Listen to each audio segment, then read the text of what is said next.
ನಮಸ್ಕಾರ ಸ್ನೇಹಿತರೆ.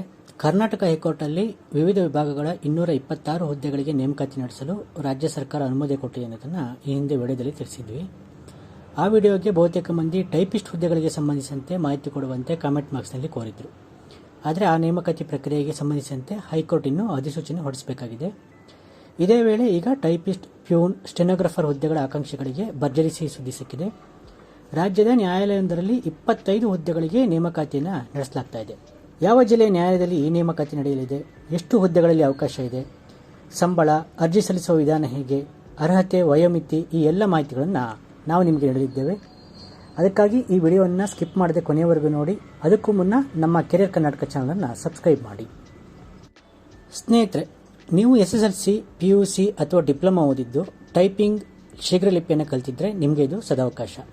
ನಿಮಗಾಗಿ ಚಾಮರಾಜನಗರ ಜಿಲ್ಲಾ ನ್ಯಾಯಾಲಯದಲ್ಲಿ ಸುವರ್ಣಾವಕಾಶ ಕಾಯ್ತಾ ಇದೆ. ಚಾಮರಾಜನಗರದ ಪ್ರಧಾನ ಜಿಲ್ಲಾ ಮತ್ತು ಸತ್ರ ನ್ಯಾಯಾಧೀಶರ ಕಚೇರಿಯು ವಿವಿಧ ಹುದ್ದೆಗಳ ಭರ್ತಿಗಾಗಿ ಅಧಿಕೃತ ಅಧಿಸೂಚನೆಯನ್ನು ಹೊರಡಿಸಿದೆ. ಸ್ನೇಹಿತರೆ, ಈ ನೇಮಕಾತಿಯ ಮೂಲಕ ಒಟ್ಟು 25 ಖಾಲಿ ಹುದ್ದೆಗಳನ್ನು ಭರ್ತಿ ಮಾಡಲಾಗ್ತಿದೆ. ಇಲ್ಲಿ ವಿವಿಧ ವರ್ಗದ ಹುದ್ದೆಗಳು ಲಭ್ಯವಿವೆ. ಒಂದನೇದಾಗಿ ಸೇವಕ ಹುದ್ದೆಗಳು ಅಂದರೆ ಪ್ಯೂನ್ ಹುದ್ದೆಗಳು, ಒಟ್ಟು 13 ಹುದ್ದೆಗಳು ಲಭ್ಯವಿದೆ. ಇನ್ನು ಟೈಪಿಸ್ಟ್, ಬೆರಳಚ್ಚುಗಾರರು 6 ಹುದ್ದೆಗಳಿವೆ. ಇದರಲ್ಲಿ 2 ಹಿಂಬಾಕಿ ಹುದ್ದೆಗಳು ಸೇರಿವೆ. ಇನ್ನು ಬೆರಳಚ್ಚು ಮತ್ತು ನಕಲುಗಾರರು, ಟೈಪಿಸ್ಟ್, ಕಾಪಿಸ್ಟ್ 4 ಹುದ್ದೆಗಳಿವೆ. ಇದರಲ್ಲಿ 2 ಹಿಂಬಾಕಿ ಹುದ್ದೆಗಳು ಸೇರಿವೆ. ಇನ್ನೊಂದು ಶೀಘ್ರ ಲಿಪಿಗಾರರು ಗ್ರೇಡ್ 3, ಇಲ್ಲಿ 2 ಹುದ್ದೆಗಳಿದ್ದು ಇವು ಹಿಂಬಾಕಿ ಹುದ್ದೆಗಳಾಗಿವೆ. ಹೀಗೆ ಒಟ್ಟು 25 ಹುದ್ದೆಗಳಿಗೆ ನೇರ ನೇಮಕಾತಿ ಮೂಲಕ ಆಯ್ಕೆ ನಡೆಯಲಿದೆ. ಈ ಹುದ್ದೆಗಳಿಗೆ ಅರ್ಜಿ ಸಲ್ಲಿಸಲು ನಿಗದಿಪಡಿಸಲಾದ ವಿದ್ಯಾರ್ಹತೆ ಹೇಗಿದೆ. ಪ್ಯೂನ್ ಹುದ್ದೆಗೆ ಅರ್ಜಿ ಸಲ್ಲಿಸಲು ನೀವು ಕನಿಷ್ಠ SSLC ಅಥವಾ ಅದಕ್ಕೆ ಸಮಾನವಾದ ಪರೀಕ್ಷೆಯಲ್ಲಿ ಉತ್ತೀರ್ಣರಾಗಿರಬೇಕು. ಇದರ ಜೊತೆ ಅಭ್ಯರ್ಥಿಗಳಿಗೆ ಕನ್ನಡ ಭಾಷೆಯನ್ನು ಓದಲು ಮತ್ತು ಬರೆಯಲು ಸ್ಪಷ್ಟವಾಗಿ ತಿಳಿದಿರಬೇಕು. ಬೆರಳಚ್ಚುಗಾರರು ಮತ್ತು ನಕಲುಗಾರರು ಹುದ್ದೆಗಳಿಗೆ ನೀವು ದ್ವಿತೀಯ PUC ಅಥವಾ 3 ವರ್ಷದ ಡಿಪ್ಲೊಮಾ ಪಾಸ್ ಆಗಿರಬೇಕು. ಇದರ ಜೊತೆಗೆ ಕರ್ನಾಟಕ ಪ್ರೌಢಶಿಕ್ಷಣ ಪರೀಕ್ಷಾ ಮಂಡಳಿ ನಡೆಸುವ ಕನ್ನಡ ಮತ್ತು ಇಂಗ್ಲಿಷ್ ಬೆರಳಚ್ಚು ಪರೀಕ್ಷೆಯಲ್ಲಿ ತೇರ್ಗಡೆಯಾಗಿರುವುದು ಕಡ್ಡಾಯ. ಶೀಘ್ರ ಲಿಪಿಗಾರರು ಹುದ್ದೆಗೆ PUC ಅಥವಾ ಡಿಪ್ಲೊಮಾ ವಿದ್ಯಾರ್ಹತೆಯ ಜೊತೆಗೆ ಹಿರಿಯ ದರ್ಜೆಯ ಶೀಘ್ರ ಲಿಪಿ ಅಥವಾ ಶಾರ್ಟ್ ಹ್ಯಾಂಡ್ ಮತ್ತು ಬೆರಳಚ್ಚು ಪರೀಕ್ಷೆಯಲ್ಲಿ ಪಾಸ್ ಆಗಿರಬೇಕು. ಇನ್ನು ವಯೋಮಿತಿಯನ್ನು ನೋಡೋಣ. ಅರ್ಜಿ ಸಲ್ಲಿಸುವ ಅಭ್ಯರ್ಥಿಗಳಿಗೆ ಕನಿಷ್ಠ 18 ವರ್ಷ ವಯಸ್ಸಾಗಿರಬೇಕು. ಗಮನಾರ್ಹ ವಿಷಯವೆಂದರೆ ಕರ್ನಾಟಕ ಸರ್ಕಾರವು ಸರ್ಕಾರಿ ಉದ್ಯೋಗ ಆಕಾಂಕ್ಷಿಗಳಿಗೆ ಗರಿಷ್ಠ ವಯೋಮಿತಿಯಲ್ಲಿ ಒಂದು ಬಾರಿಗೆ 5 ವರ್ಷಗಳ ವಿಶೇಷ ಸಡಿಲಿಕೆಯನ್ನು ನೀಡಿದೆ. ಇದರ ಅನ್ವಯ ಗರಿಷ್ಠ ವಯೋಮಿತಿ ಹೇಗಿರುತ್ತೆ: ಸಾಮಾನ್ಯ ವರ್ಗದವರಿಗೆ 35 ಪ್ಲಸ್ 5 ವರ್ಷಗಳು ಅಂದರೆ 40 ವರ್ಷಗಳವರೆಗೆ ಅವಕಾಶ ಇದೆ. 2A, 2B, 3A, 3B ವರ್ಗದವರಿಗೆ 38 ಪ್ಲಸ್ 5 ಅಂದರೆ 43 ವರ್ಷ. ಪರಿಶಿಷ್ಟ ಜಾತಿ, ಪರಿಶಿಷ್ಟ ಪಂಗಡ ಮತ್ತು ಪ್ರವರ್ಗ 1ರ ಅಭ್ಯರ್ಥಿಗಳಿಗೆ 40 ಪ್ಲಸ್ 5 ಅಂದರೆ 45 ವರ್ಷಗಳವರೆಗೂ ವಯೋಮಿತಿ ಇರುತ್ತೆ. ಮಾಜಿ ಸೈನಿಕರು ಮತ್ತು ಅಂಗವಿಕಲ ಅಭ್ಯರ್ಥಿಗಳಿಗೆ ನಿಯಮಾನುಸಾರ ಹೆಚ್ಚಿನ ಸಡಿಲಿಕೆ ಇರುತ್ತೆ. ಇನ್ನು ವೇತನ ಶ್ರೇಣಿಯನ್ನು ನೋಡೋಣ. ಆಯ್ಕೆಯಾದ ಅಭ್ಯರ್ಥಿಗಳಿಗೆ ಇಲ್ಲಿ ಮಾಸಿಕ ಅತ್ಯುತ್ತಮ ವೇತನ ಸಿಗಲಿದೆ. ಶೀಘ್ರ ಲಿಪಿಕಾರರ ಹುದ್ದೆಗೆ ಪ್ರತಿ ತಿಂಗಳು 44,425ರಿಂದ 83,700 ರೂಪಾಯಿವರೆಗೂ ಸಂಬಳ ಇದೆ.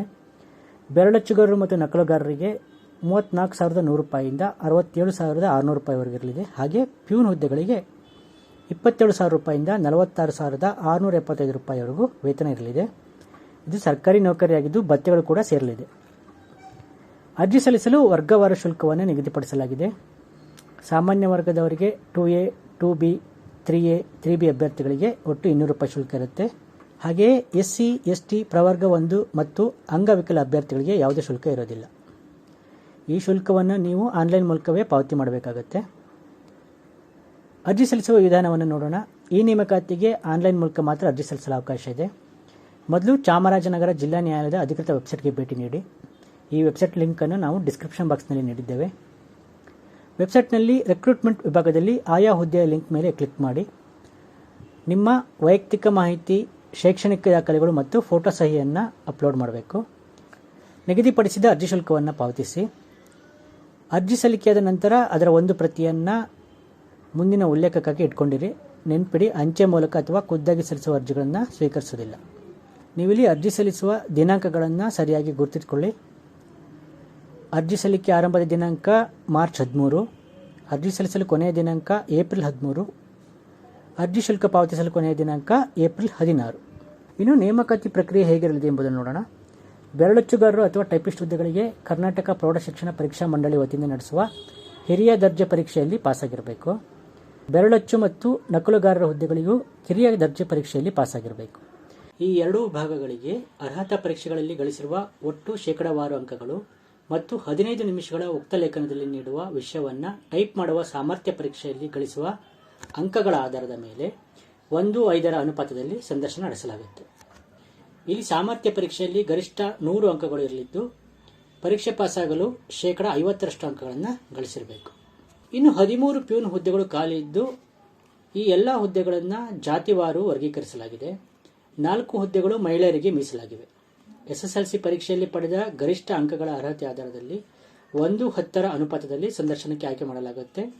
ಸಂದರ್ಶನದಲ್ಲಿ ಗಳಿಸಿದ ಅಂಕಗಳ ಆಧಾರದಲ್ಲಿ ಆಯ್ಕೆ ನಡೆಯಲಿದೆ. ಕನ್ನಡ ಓದಲು ಮತ್ತು ಬರೆಯಲು ಬರಬೇಕು. ಸಾಮಾನ್ಯ ಜ್ಞಾನಕ್ಕೆ ಸಂಬಂಧಿಸಿದಂತೆ 10 ಅಂಕಗಳ ಪರೀಕ್ಷೆ ನಡೆಸಲಾಗುತ್ತೆ. ಇನ್ನು ಶೀಘ್ರ ಲಿಪಿಕಾರ ಹುದ್ದೆಗೆ ಅರ್ಜಿ ಸಲ್ಲಿಸುವವರು ಪಿಯುಸಿ ಅಥವಾ 3 ವರ್ಷದ ಡಿಪ್ಲೊಮಾ ಜೊತೆಗೆ ಹಿರಿಯ ದರ್ಜೆ ಕನ್ನಡ ಮತ್ತು ಇಂಗ್ಲಿಷ್ ಭಾಷೆಗಳ ಟೈಪಿಂಗ್ ಹಾಗೂ ಶೀಘ್ರ ಲಿಪಿ ವಿಷಯದಲ್ಲಿ ಪಾಸಾಗಿರಬೇಕು. ಅರ್ಹತಾ ಪರೀಕ್ಷೆಯಲ್ಲಿ ಗಳಿಸುವ ಶೇಕಡಾವಾರು ಅಂಕ ಹಾಗೂ 1 ನಿಮಿಷಕ್ಕೆ 120 ಪದಗಳಂತೆ 5 ನಿಮಿಷದಲ್ಲಿ ಉಕ್ತ ಲೇಖನವನ್ನು ತೆಗೆದುಕೊಂಡು 45 ನಿಮಿಷದಲ್ಲಿ ಕಂಪ್ಯೂಟರ್ನಲ್ಲಿ ಅನುಲಿಪಿ ಮಾಡುವ ಸಾಮರ್ಥ್ಯ ಪರೀಕ್ಷೆಯನ್ನು ನಡೆಸಲಾಗುತ್ತೆ. ಇದರಲ್ಲಿ ಗಳಿಸುವ ಅಂಕದ ಆಧಾರದಲ್ಲಿ 1:5 ಅನುಪಾತದಲ್ಲಿ ಸಂದರ್ಶನ ನಡೆಸಲಾಗುತ್ತೆ. ಸಂದರ್ಶನಕ್ಕೆ 5 ಅಂಕ ನಿಗದಿಪಡಿಸಲಾಗಿರುತ್ತೆ. ಸಾಮರ್ಥ್ಯ ಪರೀಕ್ಷೆಯಲ್ಲಿ ಗರಿಷ್ಠ 100 ಅಂಕ ಇರಲಿದ್ದು ಪಾಸಾಗಲು 50 ಅಂಕ ಗಳಿಸಬೇಕು. ಸ್ನೇಹಿತರೆ, ಚಾಮರಾಜನಗರ ಜಿಲ್ಲೆಯಲ್ಲಿ ಸರ್ಕಾರಿ ಉದ್ಯೋಗ ಪಡೆಯಲು ಇದೊಂದು ಅದ್ಭುತ ಅವಕಾಶ. ವಿಶೇಷವಾಗಿ ಎಲ್ಲ ವರ್ಗದವರಿಗೂ 5 ವರ್ಷಗಳ ವಯೋಮಿತಿ ಸಡಿಲಿಕೆ ಇರೋದರಿಂದ ಹೆಚ್ಚಿನ ಜನರಿಗೆ ಅನುಕೂಲ ಆಗಲಿದೆ. ಸರ್ವ ಸಮಸ್ಯೆಗಳನ್ನು ತಪ್ಪಿಸಲು ಕೊನೆಯ ದಿನಾಂಕದವರೆಗೂ ಕಾಯ್ದೆ ಆದಷ್ಟು ಬೇಗ ಅರ್ಜಿಯನ್ನು ಸಲ್ಲಿಸಿ. ಹೆಚ್ಚಿನ ವಿವರಗಳಿಗಾಗಿ ಅಧಿಕೃತ ವೆಬ್ಸೈಟ್ chamarajanagar.dcodes.gov.in ಅನ್ನು ಸಂಪರ್ಕಿಸಿ. ಸ್ನೇಹಿತರೆ, ಟೈಪಿಂಗ್ ಕಲಿತವರಿಗೆ ಇದು ಉತ್ತಮ ಅವಕಾಶ. ನಿಮಗೆ ಯಾವುದಾದರೂ ನಿರ್ದಿಷ್ಟ ಹುದ್ದೆಯ ಕುರಿತು ಹೆಚ್ಚಿನ ಮಾಹಿತಿ ಬೇಕಿದ್ದರೆ ಅಥವಾ ಆನ್ಲೈನ್ನಲ್ಲಿ ಅರ್ಜಿ ಸಲ್ಲಿಸುವ ವಿಧಾನದ ಬಗ್ಗೆ ಗೊಂದಲಗಳಿದ್ದರೆ ನಾವು ನಿಮಗೆ ಮಾರ್ಗದರ್ಶನ ನೀಡಲಿದ್ದೇವೆ. ಈ ಮಾಹಿತಿ ನಿಮಗೆ ಇಷ್ಟವಾಗಿದ್ದರೆ ಕೂಡಲೇ ಈ ವಿಡಿಯೋವನ್ನು ಲೈಕ್ ಮಾಡಿ ಮತ್ತು ನಿಮ್ಮ ಉದ್ಯೋಗ ಆಕಾಂಕ್ಷಿ ಸ್ನೇಹಿತರೊಂದಿಗೆ ಶೇರ್ ಮಾಡಿ.